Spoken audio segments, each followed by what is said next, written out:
Could you imagine if George Washington ran for president today? Tweeting about how we shouldn't get involved in foreign politics and how a two-party political system would never work? The road to the presidency seems so much different now than when the country first started. But at the same time, a lot of things have stayed the same. There is definitely one thing in particular. Presidential campaigns are always filled with drama. We're going to talk about that drama in this episode of Historical Trends. Hello, I'm Don Frazier, and this is Shauna Johnson. Welcome to Historical Trends.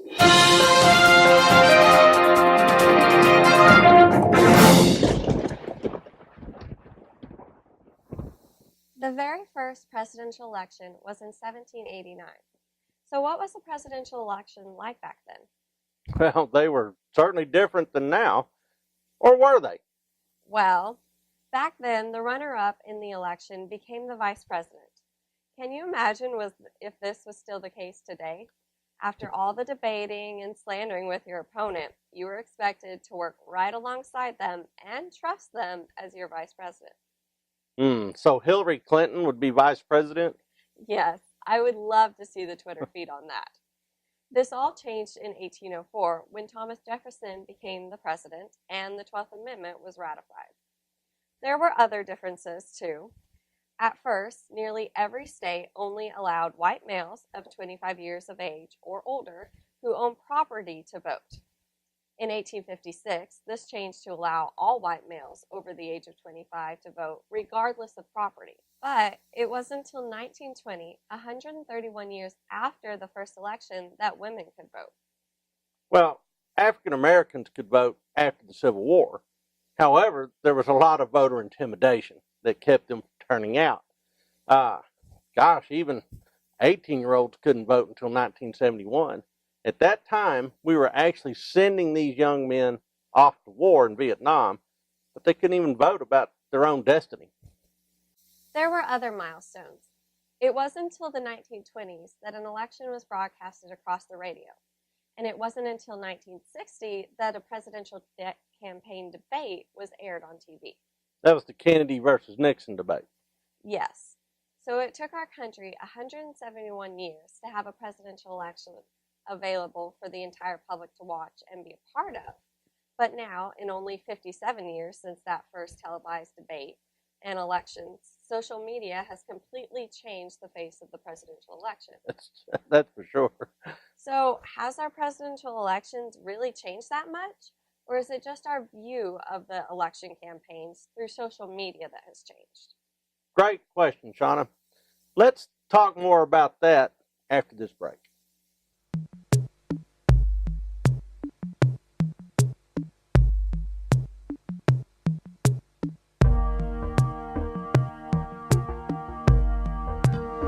Well, I have very vivid memories in our living room with a little black and white TV and watching Walt Disney's King of the Wild Frontier.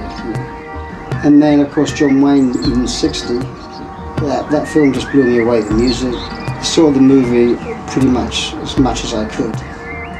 I've read pretty much every Alamo book that's out there, so I hope the book will be taken seriously. I've tried to write it as I would write anything, so I don't want to pretend to be someone I'm not. I know what these documents are and what the artifacts are, but sometimes it takes somebody else to, when their excitement about the importance of something, then you start to realise that you've got quite an impressive collection of stuff. The State House have been very, very good to me. Don Fraser, Steve Harding, and Claudia. There's a lot of time and energy and thought gone into it and will be going into it to present it as a really good looking, respectable book as opposed to something that's just thrown together. There are others out there that are far more knowledgeable about it, but I'm enthusiastic.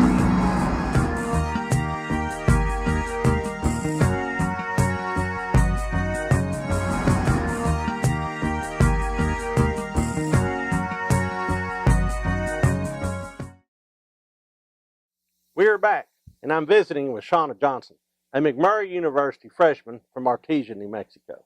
about historical trends in U.S. presidential elections.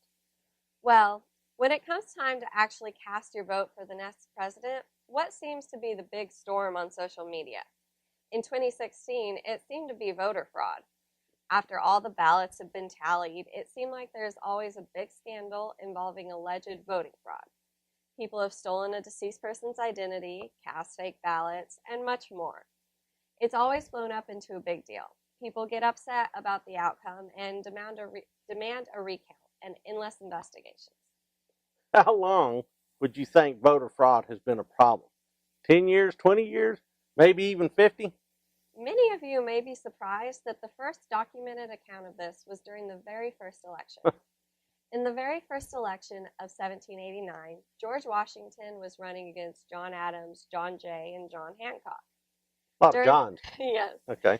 During this election, most Federalists agreed that Adams should be the vice president and Washington should be elected president. However, Alexander Hamilton was worried that Adams would end up in a tie with Washington and possibly become president, which he feared would have dire consequences on the new electoral system and Washington's reputation. So Hamilton had a number of Adams votes redirected. The final results were Washington with 69 electoral votes and Adams with 34, half the number of Washington's. So if voting fraud, and that may or may not have been voting fraud as much as it is voting maneuvering, if it's been such an issue since the very beginning, now in the 21st century, has it gotten worse, or are we just more aware of it because social media is putting such a bright spotlight on it? Well, social media definitely plays a big part in today's presidential elections. This can be a good thing and a bad thing. It keeps the public right in the middle of the campaigning, and everyone can know what's going on. But on the other side, social media also blows small problems into what appears to be national scandals and exaggerates what the candidates say. So you don't really know if what you're reading is true. The infamous fake news. Exactly. Next, let's talk about how people used to run for president in the past. How did they campaign? When you think of a presidential campaign, what do you think of? I think of TV commercials, usually one commercial making the other candidate look bad, while, essentially putting your candidate in the best light, and they'll talk to the camera. It's all very personal. Presidential debates where the candidates speak over each other. Yeah, there's that. And avoid answering the questions. Yeah, absolutely. Don't answer the question you're asked, but answer the question you know. Exactly. Yes. The candidates talking over your computer and TV screens with ads and campaigns. Actually, in the past, presidential candidates didn't even campaign on their own behalf. They had proxies that did that. So a bunch of that changed in the late 19th century and in the early 20th century. Since then, there are also yard signs, bumper stickers, and of course, there are the slogans. Like, Make America Great Again and Better Together. Oh, that's very nice. Or Tippecanoe and Tyler too. How about rallies and protests? It seems like after every election, the media declares it the dirtiest presidential campaign yet. And looking at the Hillary versus Trump campaign, one might believe that was true. Trump was quick to point out Hillary's use of private emails, relationships with the Russians. And vice versa. They were talking about Trump and the Russians too. Yes, and endangering service people overseas. The election of 2016 was pretty rough. Even so, perhaps the dirtiest election campaign in America's history was the election of 1828. 1828, that's a ways back, right? It was. In this election, it was Andrew Jackson running against John Quincy Adams. That's the son of John Adams. That's right. Okay. Both of the candidates spread lies and exaggerations about their opponent. Jackson's campaign said that Adams won the previous election through corrupt backroom bargaining. Which he did. That's just me. They also made him sound like an aristocrat, accusing John Quincy Adams of procuring prostitutes for the Czar he had been serving under as the U.S. minister to Russia. So he was U.S. minister to Russia, and he was busy getting girls for the Czar? Right. Wow, that's scandalous. It's always the Russians, isn't it? And spending taxpayers' money on gambling equipment for the White House. In retaliation, the Adams campaign made Jackson look like a violent ruffian. Which he was. Yes. And the son of a prostitute who was married to a mulatto, a person of mixed black and white ancestry. which was a huge insult at the time. Jackson was married to a woman named Rachel, who was previously married to a man named Lewis Roberts. At the time of their marriage, they believed Roberts had divorced Rachel, but that turned out to be false. Uh-oh. After finding this out, they held a second valid wedding. So the Adams campaign accused Jackson of being a bigamist and an adulterer. Yeah, okay, I can see that. Pretty personal attacks. Sounds familiar. Smear campaigns like this, often called mudslinging, have been around through all of America's presidential elections and history. In 1884, there was even a jingle about how Grover Cleveland had fathered an illegitimate child, a rumor encouraged by his opponent, James Blaine. The jingle for Cleveland was, "Ma, Ma, where's my pa? Went to the White House, ha, ha, ha." Cleveland had a jingle too. "James Blaine, that colossal liar from the state of Maine."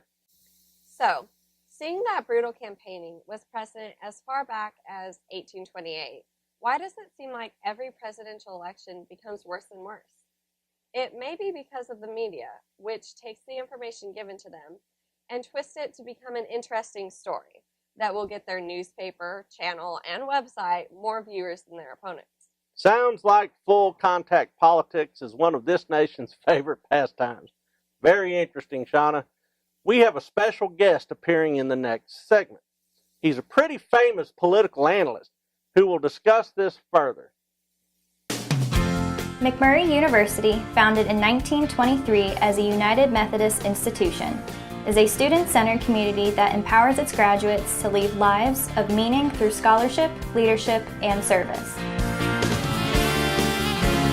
McMurry University is located in Abilene, Texas, about 150 miles west of Dallas-Fort Worth.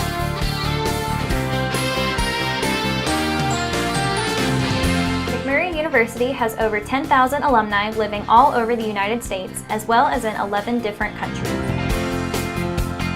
With over 1,200 students, McMurry offers over 40 clubs and organizations and 19 NCAA intercollegiate sports.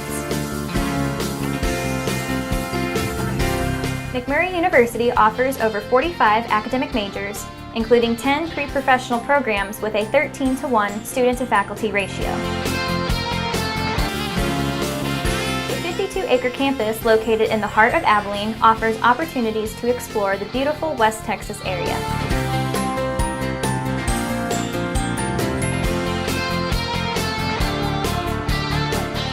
% of McMurry students receive financial aid. McMurry University was listed as number 18 on the list of best regional colleges west by the U.S. News and World Report in 2015.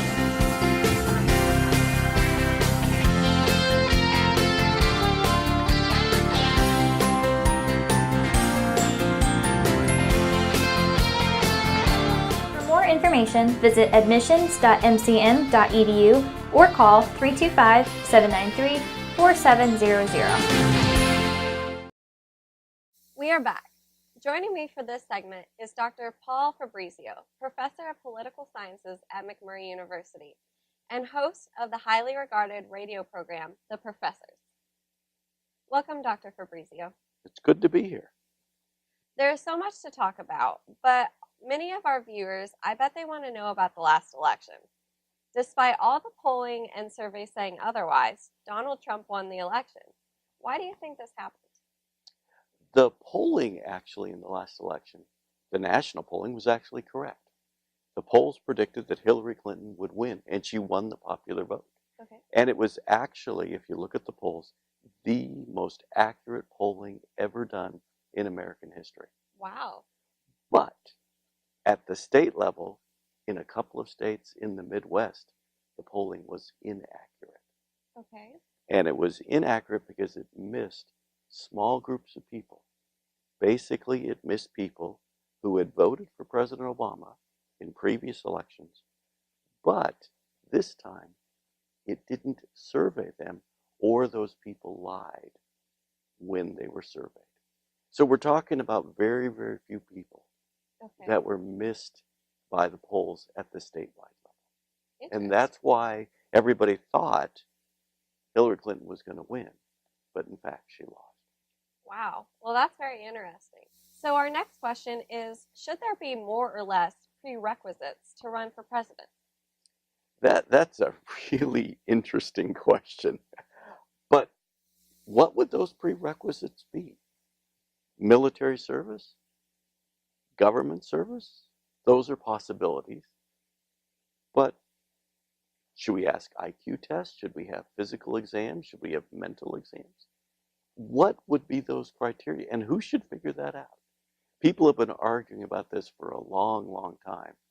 And nobody really has come to any sort of agreement on what the other prerequisites should be to be president of the United States. So until I think there's some agreement, I think we're stuck with what we have. Okay. So what about the money in politics? Money. We like to say that money is the mother's milk of politics. It is incredibly important, but it's not the most important thing. For example, in the last election, Hillary Clinton spent more than $600 million in this election. Sounds like a lot of money. Donald Trump won and spent half of what she spent. So, but Barack Obama spent $1 billion when he won in 2012.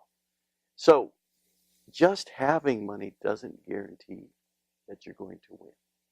It's helpful because it buys name recognition. In the end, elections are really about, do the voters know your name? And so the more you spend, the thinking is, the more voters will know your name. Okay. Well, that was a great discussion. Thank you so much, Dr. Fabrizio, for joining us. My Dr. pleasure. Frazier returns in the next segment as we field questions from our viewers.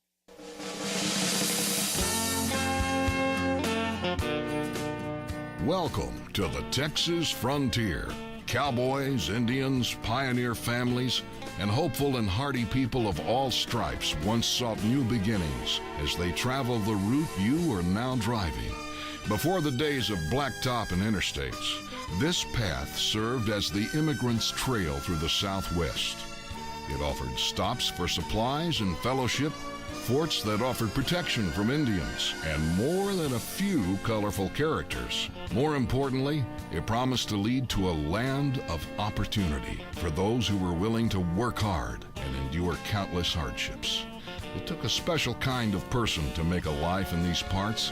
As a familiar Texas proverb goes, it is a great country for men and dogs, but hell on women and horses.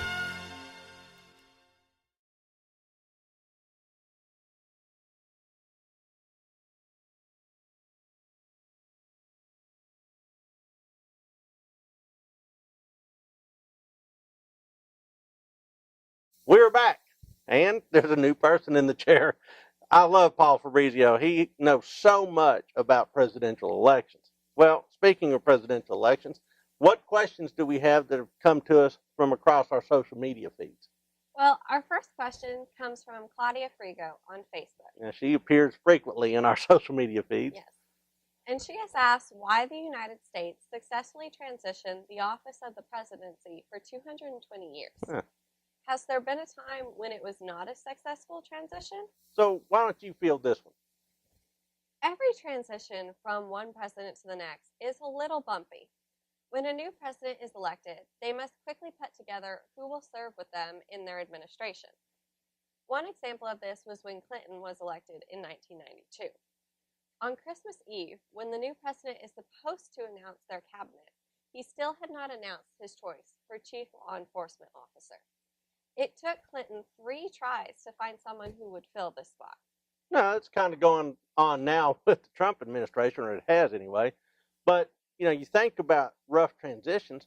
The American Civil War broke out over a rocky election. I'm just saying.